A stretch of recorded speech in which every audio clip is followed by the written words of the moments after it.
12 жасқа толған балаларға арналған ақпараттық өнім.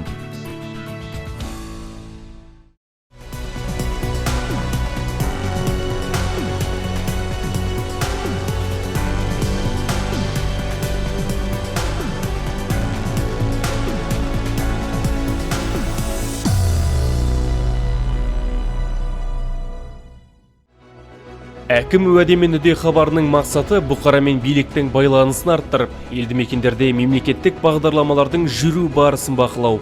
Бұл жобада халық жағдайды өз айтады, мәселелер ел аузында көтеріледі, ал әкімдер дер кезінде жауап береді. Проблеманың қашан шешілетінін айтып, уәдесін береді. Ал атқамінерлер уәдесінің үдесінен шыға ма, жоқ па? Бұл біздің бақылауымызда болады. Мемлекет басшысының еститін мемлекет тұжырымдамасы орындалу үшін билік пен бұқараның арасындағы байланыс шынайы әрі ашық болуы керек. Біздің жоба осыны көздейді. Армысыздар, Жамбыл телеарнасының эфирінде әкім уәде мен үде хабары және оның жүргізушісі мен Шерхан Абзалұлы. Бүгінгі біздің шығарылым Байзақ ауданына арналып отыр. Ендеше жергілікті жұрттың талап тілегін тыңдап, жауаптыларға жеткізетін боламыз, әкімдердің уәдесін аламыз. Ендеше экран алдына жақсылап жайғасыңыз. Аудандардағы кезекті сапарымыз 110 мыңнан астам халық шоғырланған Байзақ ауданда жалғасты. Мұндағы бұқараның тыныс тіршілігі қайнап тұр. Аудан бойынша 3 мыңға жуық шаруашылық бар. Оның тең жартысы егін болса, қалғаны малмен айналысатын шаруалар. Байзақтың тыныс тіршілігімен танысу үшін аудан әкіміне бардық. Әкіммен сұхбат құрып, Қазанбасовтың қабылдауында болу үшін кезегімізді күттік.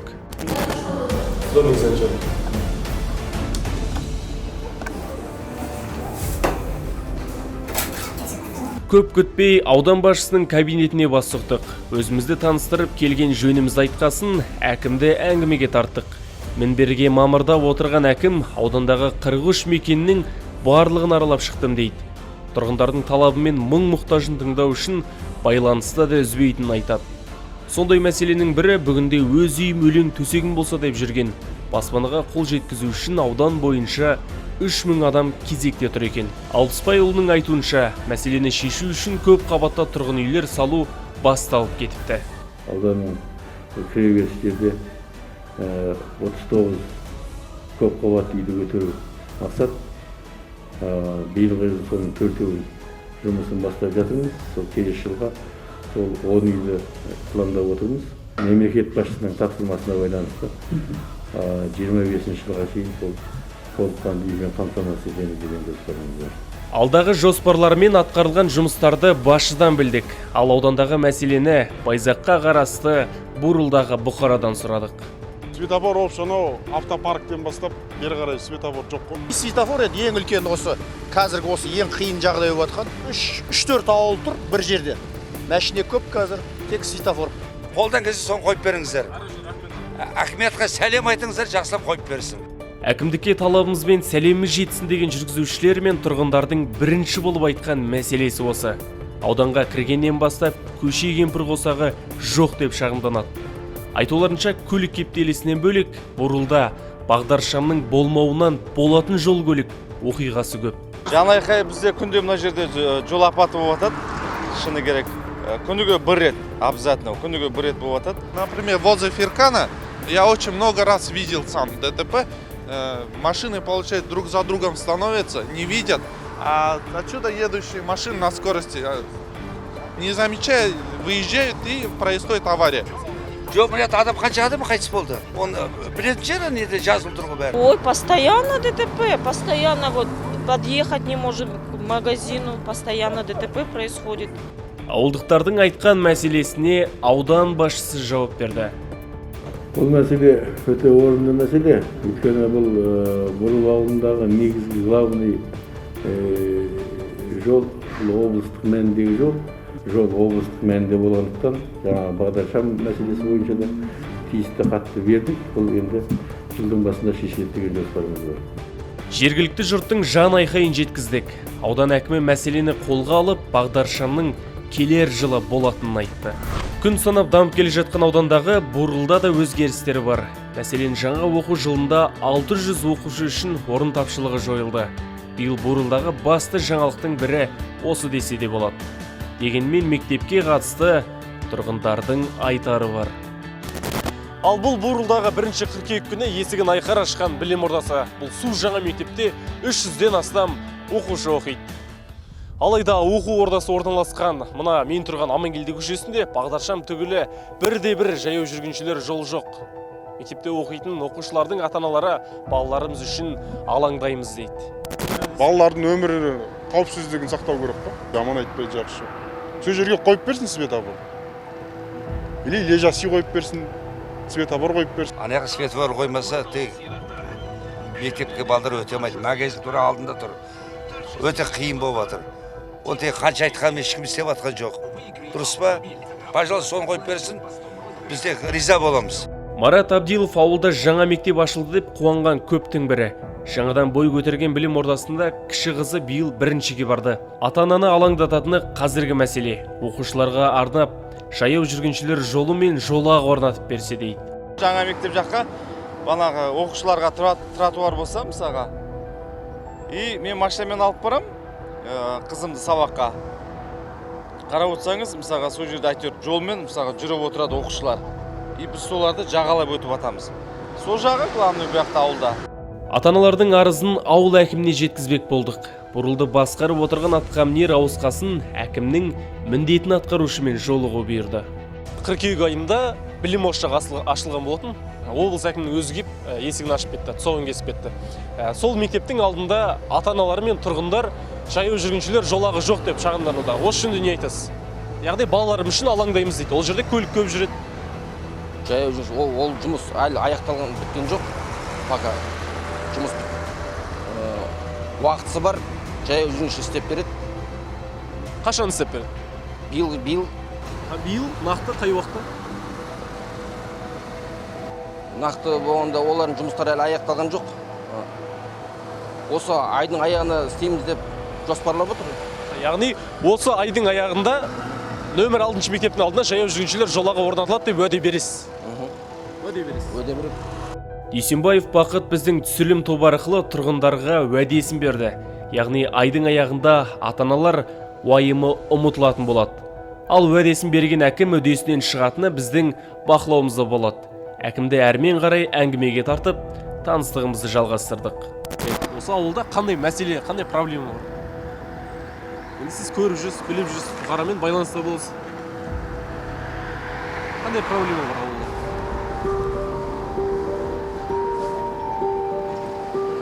Жол мәселесі ғой, жол, свет. Қай көшелердегі? Бұру ауылында қазір көше 8 көше бар. Сол көшеге халықтың жаңағы көшеміздің дұрыстауына сұраныс. Жақсы, 8 көше бар. 8 көшенің нешеуінде жол төселген, нешеуінде жарық орнатылған? Жарық жоқ қазір. 8 көшеде де жарық жоқ. 8 көшені. Центральный көшемізде светіміз бар, а былай көшелерде былай свет жоқ. Енді қашан жоспар бойынша қашан орнатылады деп күтіп отырсыз? Жоспарға келесі жылға ұсыныс бердік, хат жазып.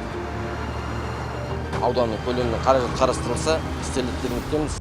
Сұрақтан сасқан атқамінер, қаражат қарастырылса, қарашаның жағдайы жақсаратын жеткізді. Әкімнің қызметі атқарып жүргеніңізге 1 ай уақыт болды. Осы уақыттың ішінде қандай тірлік тындырып үлгердіңіз?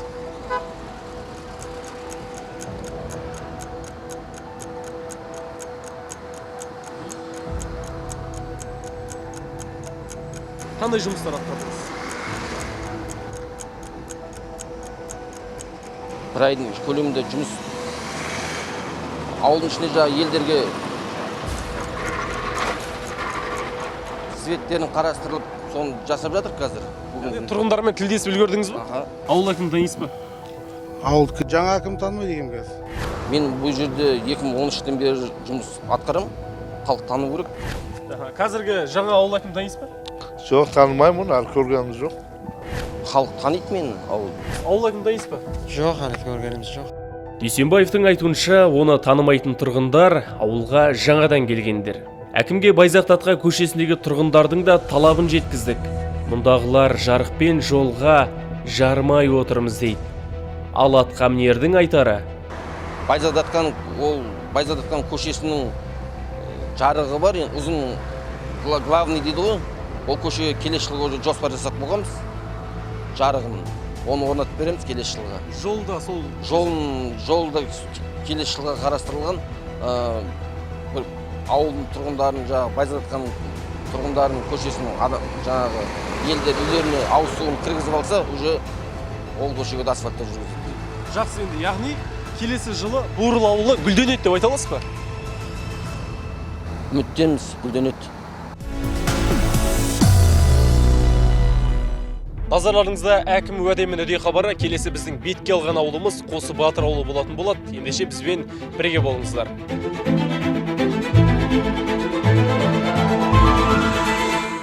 Суханбаев ауылдық округіндегі Қос Батыр ауылын араладық. Мұндағы мәселені бізге шаруалар жеткізді. Егін еккендер суаратын су болмағандықтан шығынға шаш етектен баттық дейді. Енді ол бір жылдың мәселесі емес бұның созылып кетқанына. Осы 2 жыл болды су тапшылығы. Басқа жерлерде суға басып өліп жатыр ғой, қырылып деген. А бізде су жоқ. Құдайдың несі де Құдайда бермей қойсын жаңбырда. Міне содан баттық та қалдық. Бұрындары тек табыс табамыз деген шаруалар кейіннен тек шығынға батып келе жатқанын айтады. Жалпы су болмаған кезінде, су болған кезде жақсы болған, жақсы жоғаш қалып тұратынбыз енді. Яғни, мына соңғы жылдар жыл сайын тек қана табыс емес шығын болып тұр ғой.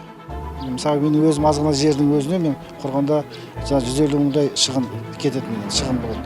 Ал аудан әкімі шу шығарған шаруаларға қатысты не дейді? Келесі жылға сол ауылды толық ағын сумен қамтамасыз ету үшін солардың жоспарын бүгін пландап отырмыз. Мынау енді қазіргі дала жұмыстарын бітірсек, сол ауылдың жұмыстарына каналдарын тазалау көрсетіп, келесі жыл сол ағын сумен қамтамасыз етеміз деген жоспарымыз да бар. Бұл енді үлкен қаражатты керек етеді, бірақ облысқа сұраныс жасап отырмыз. Ағын су мәселесі бойынша аудандағы суармалы жер 31 мың гектар болатын болса, соның көлемін көбейтеміз деген жоспар бар. Судан алдағы уақытта проблема болмайды деген. Әкім мырза тұрғындар келер жылы тіршілік нәрінен тарықпайтын айтып басу басты. Келер жылы еңбек еткен азаматтар нанын тауып тек табысқа кенеледі деген үміттеміз. Бізді көріп бірінен соң бірі жиналған ауылдағы ағайынның тағы айтары бар. Сөздерінше Қосы Батырда күн көзі күрт құбыла қалса, жарық жиі өшеді. Оған себеп ауылдағы электр сымдары табиғаттың тосын мінезіне төтеп бере алмайды екен. Жел тұрса жарық өшіп болады, постоянно өшеді. Содан кейін біраз уақыт тұрады, 15-20 минуттан кейін біреу звондайды әйтеуір. Аяқы ойбай холодильнигіміз құрып жатыр, бірден содан кейін келеді де оперативный группа қайтадан ерін автоматтан ашады да жөндейді. Ауыл бойынша 3 көше бар. 3 көшеде де линия свет өшеді. Линиясын бәрі тозған, ескі. Свет өшкен кезде біреудің холодильнигі кетеді, біреудің телевизоры кетеді. Бәленбай мыңға алған заттары күйіп, істен шығып жатады. Ендеше Бұқараның базасын жеткізу үшін қазір біз Қосы Батыр ауылының әкімімен жолығатын боламыз.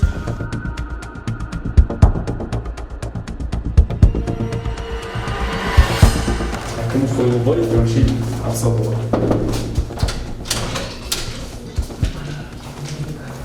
Ауыл әкімімен жолығсақ қойып. Әкімсің?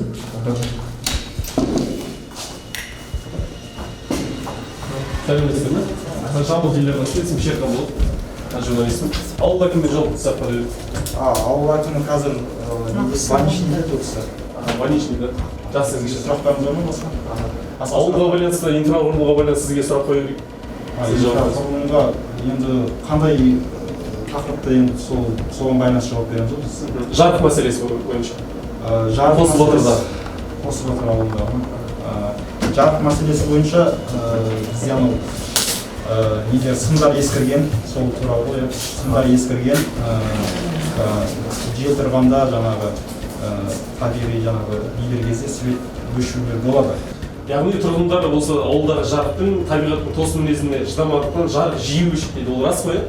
Негізі рас ол, бірақ жарық өшсе біз дереу қалпына келтіру жұмыстарымен айналысып, жарықты беруге тырысамыз.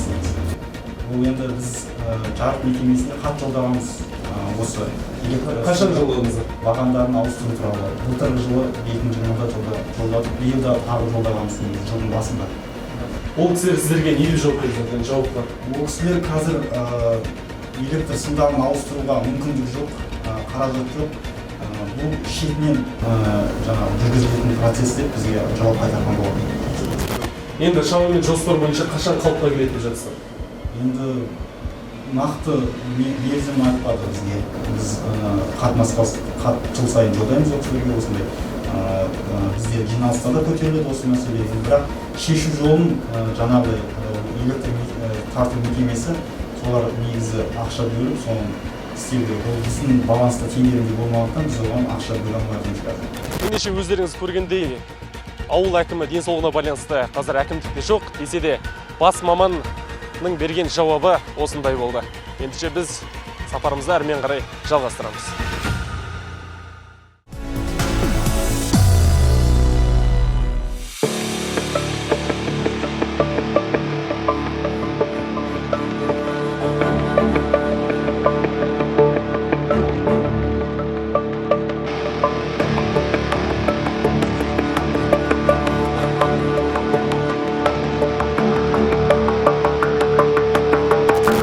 Байзақтағы бас таялдамамыз 26 тамыз күні Оқ-дәрі қоймасындағы жарылыс болған орынға ең жақын орналасқан ауыл Қайнар ауылындамыз. Өздеріңіз көргендей қазір құрылыс жұмыстары жүруде, ал енді олардың сапасы жөнінде үйдің иелерінің өздерінің ауыздарынан еститін боламыз. Мынау құрылыс жұмысына мен өте ризамын. Ризамын, жақсы жігіттер, жақсы ремонт жасауды қолдарынан келетін жігіттер екен. Міне басындағы қалпы мынау үйді мүлдем адам қорқатындай жағдай болған.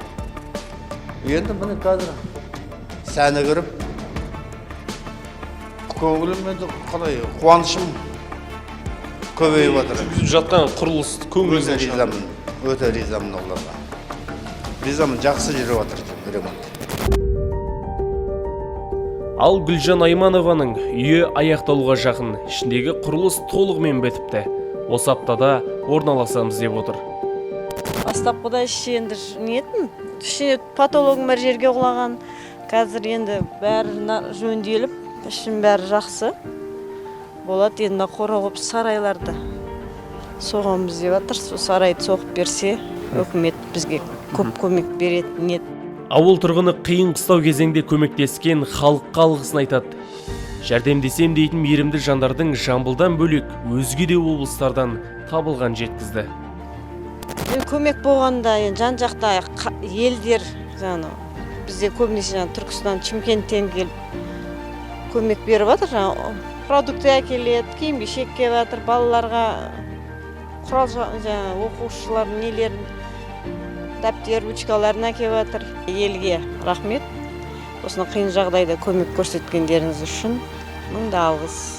Расымен Қайнар қалыпқа келіп, күн сонап ауыл аяққа тұрып келуде, жақын арада тұрғындар үйлеріне орналастырылады деп күтілуде. Көріп тұрғандарыңыздай, құрылыс жұмыстарына да көпшіліктің көңілі толады. Қысқасы, Қайнардың қазіргі жағдай осындай. Жөндеу жүріп жатқан 19 үйдің шатыры толығымен жабылды. Алдағы бірнеше күннің ішінде 5 үй өз иелеріне берілмек.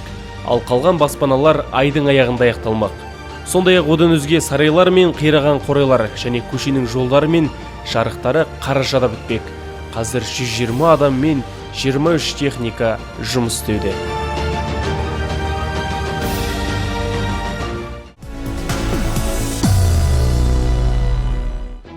Байзаққа барған сапарымыз осымен аяқталды. Бастапқы жоспарымыздың басын орындадық. Бұқара мен билік басындағыларды байланыстырдық. Енді уәдесін берген әкімдердің үдесінен шығуын бақылайтын боламыз. Біздің түсірілім топтың келесі баратын ауданы ол құпия болып қалсын. Сіздермен келесі аптаға дейін жүздескенше дейміз.